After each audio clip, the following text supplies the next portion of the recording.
right, again. Thanks for joining us here today. And today, Ollie and I want to talk about how we've improved the efficiency, maintainability, and correctness of a large data pipeline using polars and Dataframely. Before we talk about Dataframely, a quick word about ourselves. We both studied at the Technical University of Munich, so right around the corner, before joining QuantCo, and we both work on machine learning, data engineering, and software engineering topics.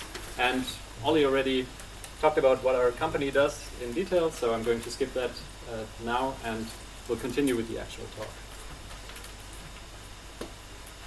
So today will be about the experiences we've collected in one of our longest running projects, which has been operated in production for several years already. And while the pipeline provides substantial benefit to our clients, it is slow for very large data sets, and it's also hard to understand with roughly 40,000 lines of pandas in SQL code. And this is actually how one would feel often when debugging the pipeline. And the reason we have been using both pandas and SQL code in the pipeline is that some of the analytical queries on the large dataset could not be realized with pandas due to the big performance penalty that we've been experiencing on these large datasets. So in 2023, we needed to change something to get rid of the large amount of technical debt which has been accumulated over the last 6 or 7 years. And the requirements for rewriting the pipeline were as follows. So first, we wanted to be able to use a single pipeline on both analytical data sets and the production data set. So this would make it much easier to execute the code on these different sizes of data sets, and also we would like to be able to run it on input formats like JSON. We would also like to run it on large data sets in Parquet, and all of this would require a migration. And second, we wanted to be able to run the pipeline on large amount of data, so it had to be fast on these kind of data sets. And third, we wanted the pipeline to be maintainable, so easy to understand, or a lot easier to understand than the current pipeline, and also easy to debug in case of problems. And for the first two requirements, polars is already a great tool to address these requirements. And for the third requirement, we built Dataframely to address it, and this makes the data pipeline easier to understand and debug, and also increases their robustness. So what is Dataframely? Some of you may have heard of it. We've been trying to push it already because it's an open source library that we've published beginning of this year. And there's also a PyCon talk from this year on Dataframely that you can have a look at. And what Dataframely can do is it can help you make assumptions about your data frame contents explicit in code. It then also allows you to validate or filter your data frame contents to increase the pipeline robustness based on these assumptions that you've put into code. And also, it improves the code legibility via type annotations for data frames. So what you are used to from typed languages, we're trying to bring to the data framework.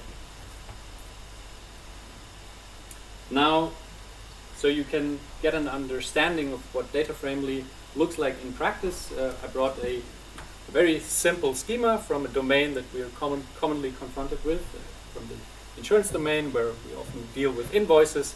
And here we have a schema defined with Dataframely. It's just subclassing the dy schema class.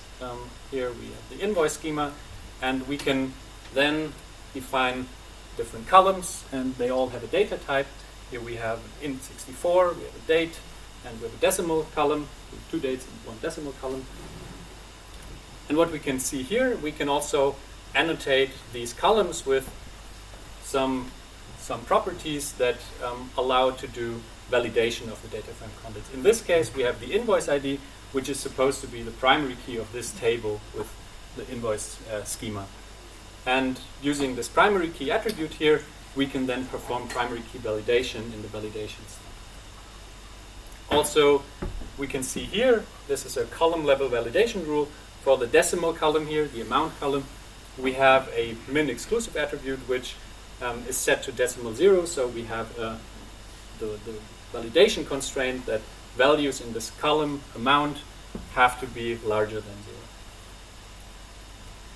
Also, you can define schema level validation rules using the dy rule decorator, and here we have a function defined discharge after admission, so the discharge date of an invoice has to be after the admission date, and we can easily put that into code by using the decorator and then using Polars expressions, where you can see here we introduce a little bit of syntactic sugar, so it's even easier to write Polars expressions.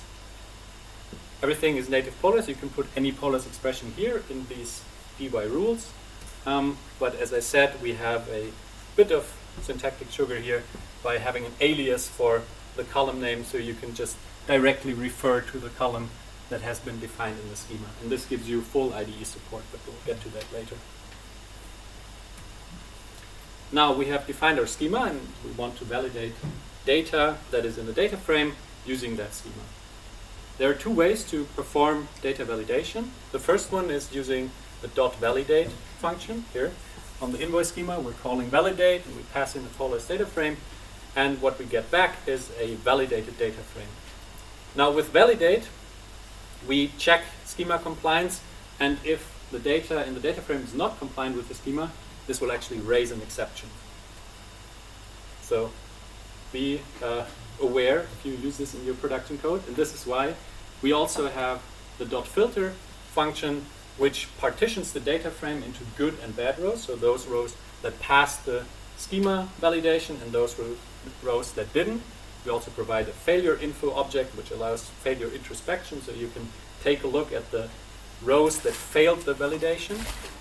And this, as I said, gives you the good and failure object, which you can then use as you move on through your production pipeline. And this never raises an exception, so it's perfectly usable in a production environment. Now, most will agree that static type checking is a great way to detect bugs without executing the code. And we strongly advocate using MyPy, for example, for static type checking. However, if you're passing around Polars data frames, the only type hint you usually see is Polars data frame or Polars lazy frame.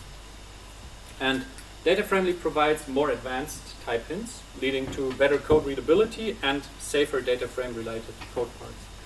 Now, here you can see invoice schema.validate actually returns a dy data frame of invoice schema. So we're using a generic type here with the schema as the generic type parameter. And this makes the signatures of functions a lot clearer than they are without these type hints. Note that there's also .cast, which returns a typed data frame without validating the data. So if you already know that the data frame has a specific or adheres to a specific schema, you can just use cast, and it's without the validation overhead that that validate would incur. One note, this is purely a typing construct. It's the same runtime type that it was before, so it's still Polars data frame or Polars lazy. Yeah, similar to classic type hints, the code is much easier to reason about and understand, and MyPy or any other static Python static code checker will ensure that these are correct. All right, so much about the theory. Now let's move on to the real world, and Ollie will talk about that. Thank you. All right, so I hope you have a basic understanding of what Dataframely is about now. So for the remainder of the talk, I want to talk about three major topics. The first one is performance. How efficient is Polars and including Dataframely in your pipeline compared to using pandas and SQL, which we used in the past.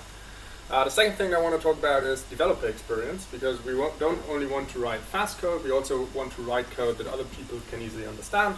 So how do Polars and Dataframely improve that? And lastly, I want to talk about a topic that's not talked about particularly often, unit testing, because it's not particularly sexy, but I want to show you how Dataframely supports writing unit tests. Okay, so first I want to give you some context on our data pipeline. Daniel already briefly touched upon that, but historically there's been a rather strong divide between our analytics pipeline and our production pipeline. In our analytics pipeline, the core task is essentially we want to train a model, and for that we need to prepare our data to feed to the model. And to that end, we process hundreds of millions of data points from years of historical data. That entire analytics pipeline has historically been written in SQL for better performance, and that resulted in around 20,000 lines of SQL code, more or less. On the other hand, in the production pipeline, the core task that we're trying to do is to run model inference, but we also need to process all of the data that we get in order to feed that to the model, so it has to do exactly the same thing as analytics. It processes much fewer data, so only a few 100,000 data points in daily batch processing. And it's written in pandas so that we can run it without an external dependency like a database. And again, that's of similar complexity, around 20,000 lines of pandas code. But obviously, well, now you have 20,000 lines of SQL code, 20,000 lines of pandas code. They should do the same, but you still have two different implementations. So our migration effort was essentially about rewriting both pipelines into a single one using Pandas and Dataframely. Okay, so the first thing I want to talk about in this migration is performance. And in the old pipeline, we had Pandas and SQL. SQL was running on MS SQL, so not really an analytical database, but that is a very old pipeline. As I told you before, we ran stuff in SQL for improved performance, and as you can see, we had roughly a 2x speed up by using SQL on years of historical data. So that was useful because instead of, let's say, 2 days, our pipeline only ran 1 day, which is still a lot, but it was better than the alternative. The new pipeline then was rewritten in Pandas, and we saw a massive speed up. So Pandas when measuring, Pandas was around 12 times faster than MS SQL, around 22 times faster than Pandas, so that was very helpful. It also consumed 3 times less memory than our Pandas implementation, and was 50% fewer lines of code. So we only had around 10,000 lines of code, which obviously reduces complexity. Now, this measurement is only about Pandas, and if we include Dataframely in this equation, we can see that there is a minimal overhead of around 5%, even if you do dozens of validations in your data pipeline. Why is that? Because Dataframely is really just native Pandas. You're just running more Pandas expressions, but it's as efficient as Pandas gets when validating, essentially. So with this huge performance improvement, we essentially get 2 benefits. First of all, we can iterate much faster because our pipeline now got much faster. So we can test more often, we can test on bigger data sets. And generally, if we have critical processes that run on the entire data set, they just become much less of a headache. And also, the same code can now run in analytics and production because it's fast enough to run on years of historical data. So we can simply use it in our analytical environment, and we don't need to have the split between MS SQL and Pandas anymore. Then, the performance is not the only thing that we get from using Pandas and Dataframely, and one major benefit that we observed is vastly improved developer experience. And to give you a feel for that, I want to go a little bit deeper into our pipeline and help you understand how Pandas and Dataframely make it more stable and maintainable. So the setting our project finds itself in is hospital claims. And from a very high level, you have a relational data model where you have invoices, where we saw the schema earlier, where you have an invoice ID, some dates, and an amount. And you have diagnoses that belong to each of these invoices that essentially tell you what the patient had, or which conditions the patient had. And this is a one-to-one relationship. And in a relational data model, it's common that each of those tables is represented by a data frame. So the first thing that Dataframely helps us with is allows us to define this entire relational data model in a single object, a so-called collection. And as you can see, this collection aggregates all relevant tables, so the invoice and the diagnosis, and allows us to define invariants for this table.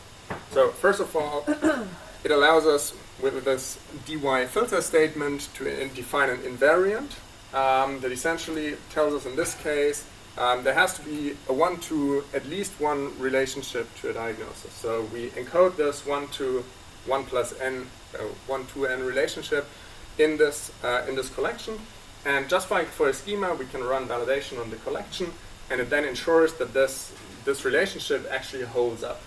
And once you have this collection object, you can then be very sure about the contents of your data. The second thing that becomes much more straightforward with Polars and Dataframely is writing queries, which is really at the core of what you're doing with the Dataframe library.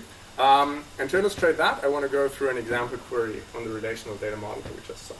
So we have the invoices, we have the diagnoses, and we now want to find want to find the invoice amount of all claims where the main diagnosis indicates diabetes. And the first thing that we can do, or a thing that we did in the past, is we write that using pandas. So what we essentially do, we have the invoice, we join the invoice on the diagnosis, we filter the diagnosis, and then we, for the sake of this example, we convert the amount, which is a decimal, to a floating point value to make it easier to work with.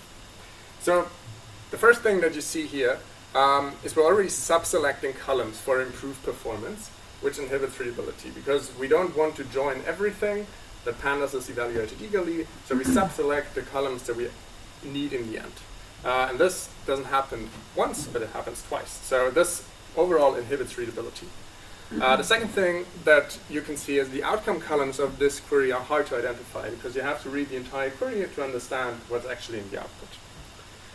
Once we move to Polars, or to pure Polars, this already becomes much better. So first of all, we can just join invoice on diagnosis.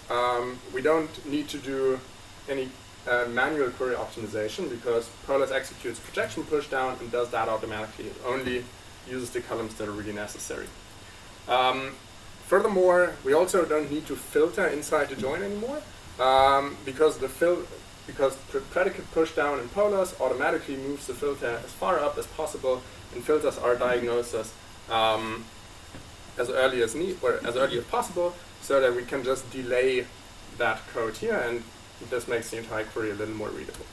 And lastly, we make an explicit selection at the very end, so the schema is a little easier to understand. So pure Polars already makes this better. We can now go one step further and use Dataframely.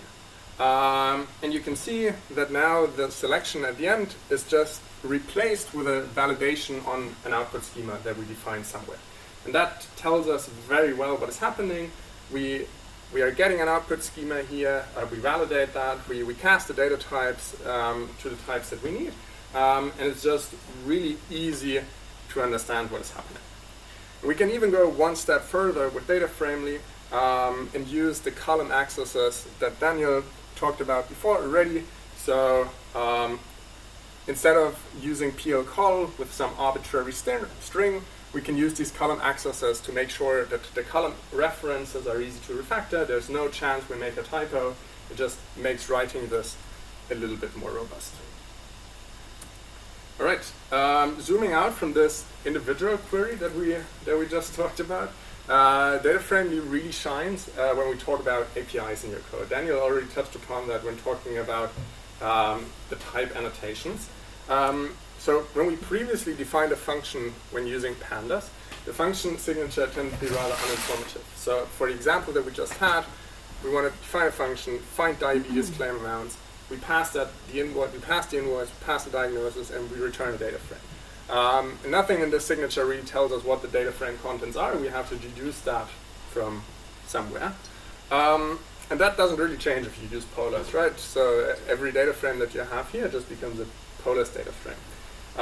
But Dataframely helps you a lot with this, because instead of using these individual data frames, you can, for example, reference the collection here. So the relationship between the input parameters is clarified. And second of all, the output of the function is clearly communicated, because instead of a plain data frame that could really contain anything until you look inside the function body. Your function tells you that this returns an output schema, and this is also validated at runtime. So this is a proper post condition that is ensured by your function. Okay, the last thing that I want to talk about is unit testing, because Dataframely makes your life really easy in this regard. Essentially, Dataframely allows you to generate synthetic data that adheres to your schema, but it's really just random, but it makes sure that it adheres to your schema. The simplest thing that you can do is you can create an empty data frame with a valid schema. Doesn't contain anything, but it's still helpful to kind of create stubs for your tests. The second thing that's a little more useful is generating random data, where you can just call sample on a schema, and it returns you as much rows as you requested with data that satisfies all of your primary key constraints, column constraints, and so on.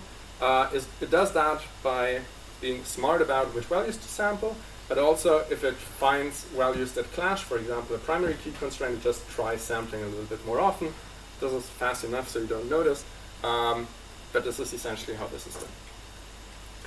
If you want to have a little bit more control of your data frame contents, which is really helpful for unit tests, then you can provide values for individual columns. So for example, the invoice schema, you can provide an amount, and Dataframely then just samples all of the remaining columns whose values you don't really care about. And stubs, random data, and these value overrides are not only supported for schemas, but also for collections. And I want to show you an example test for that, because it's really quite cool. So from a high level, this test has 3 stages: arrange, act, and assert. In arrange, we want to set up the data that we're testing on, and the output that we expect. In act, we call the function that we want to test, and in assert, we make sure that the output of the function is exactly the same as the expected output. And what we can do with Dataframely sample is we can provide overrides for our collection by thinking in domain objects. So when you remember the previous data model, we have an invoice. An invoice has n diagnoses. So in this case, we can provide data for an invoice. We can provide data for arbitrarily many diagnoses just by providing a list here.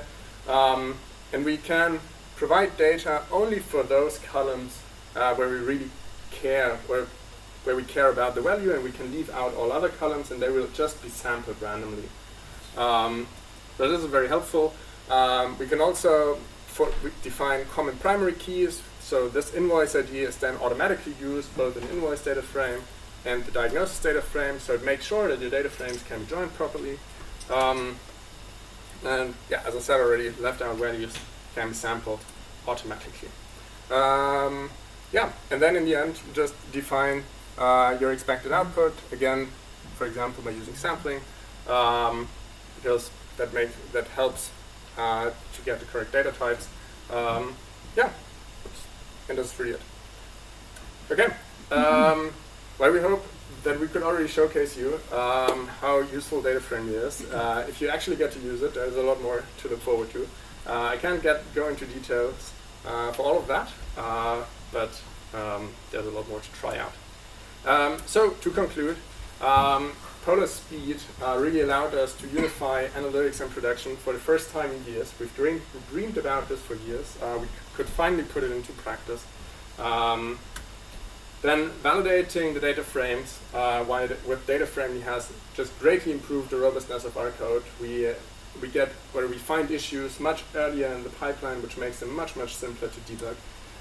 The statically typed APIs that we talked about at length had a massive impact on code quality and legibility. Everybody who reads the code has a much easier time understanding what kind of data frames are being passed around. And lastly, there's more to come for Dataframely. We are currently working on version 2 that's hopefully going to be released in a couple of weeks. Yeah, so thank you very much for joining.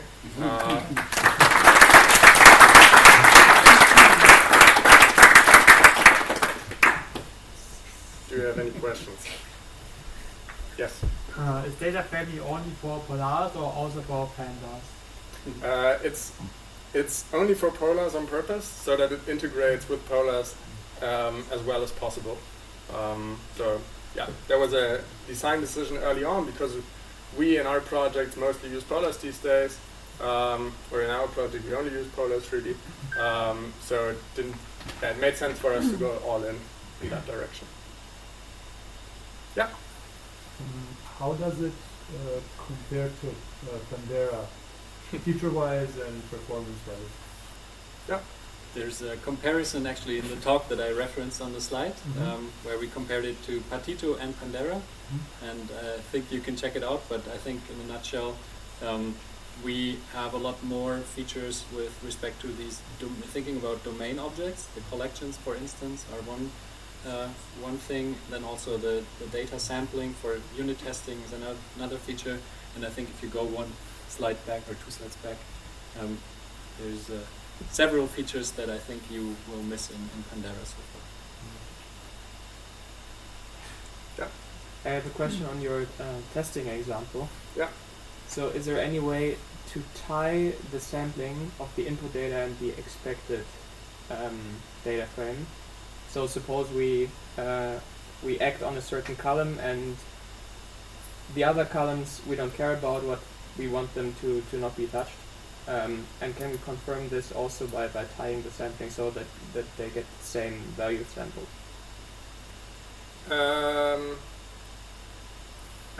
I'm not sure I understand the full part of the full question. I can give you an answer and then you tell me whether this is what you mean. So in this case, is what you mean that we have to provide the invoice ID here, both in the output schema and the like any other column that is not touched in the act, but we want the input and output to be the same for this column that we don't touch. Ah, yeah. Okay. I mean, we could of course override in both tables, yeah. right? But then we would need to do this explicitly for all the columns we don't care about. Okay. I think we usually don't have this use case where we just pass through a column. Where we pass through a column which is not the main thing that we want to test in a function, so it's not something we have talked about in depth.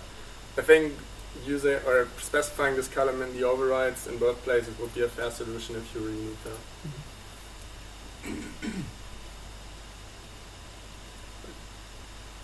Any more questions? Can you check for data drift using Dataframely? Not really. So I think if you think about data validation, there are two kinds of things you can talk about. There's on one hand, there's row level validation essentially. On the other hand, there's distributional test essentially. And Dataframely only does this, or essentially is concerned with these row level checks. Doesn't check distributions of your data, as for example Great Expectations can do. So it's a little bit different in that regard. You have one more question? You showed up some tables where you calculated the costs and some parts of the treatments. And I have a question.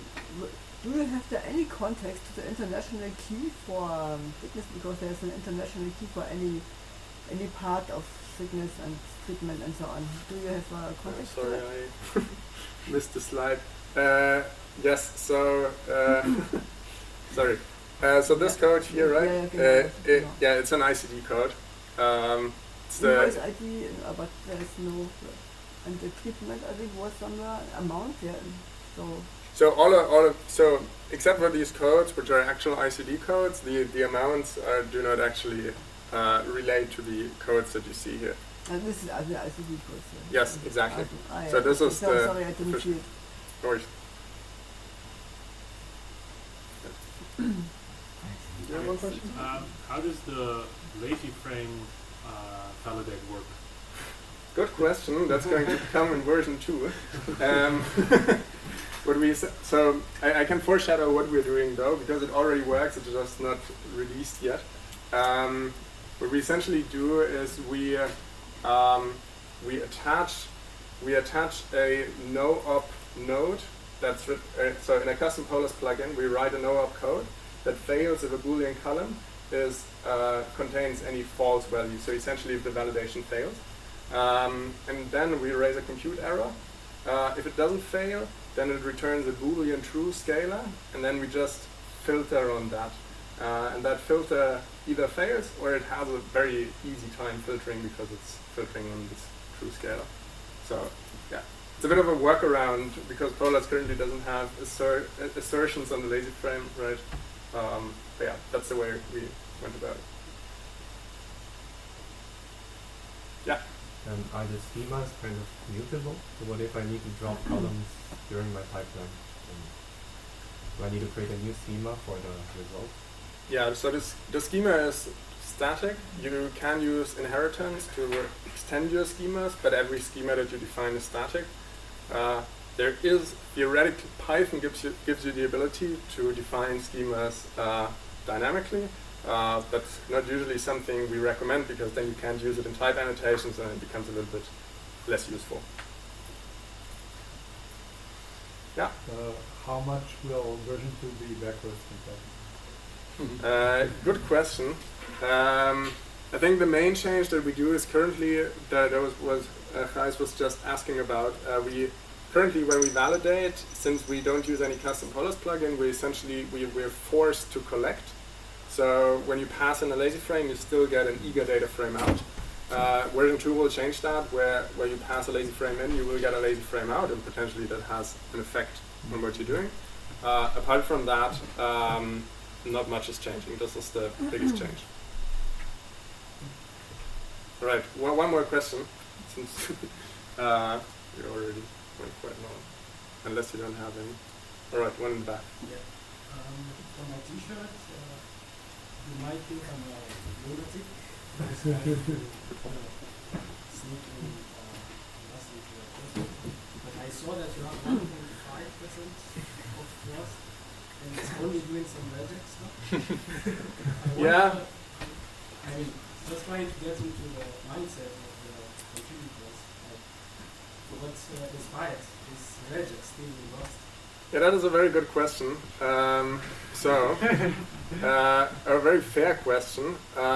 So one thing that you can see here is Dataframely allows you to generate SQL code, and that includes length or the length of varchar or char columns.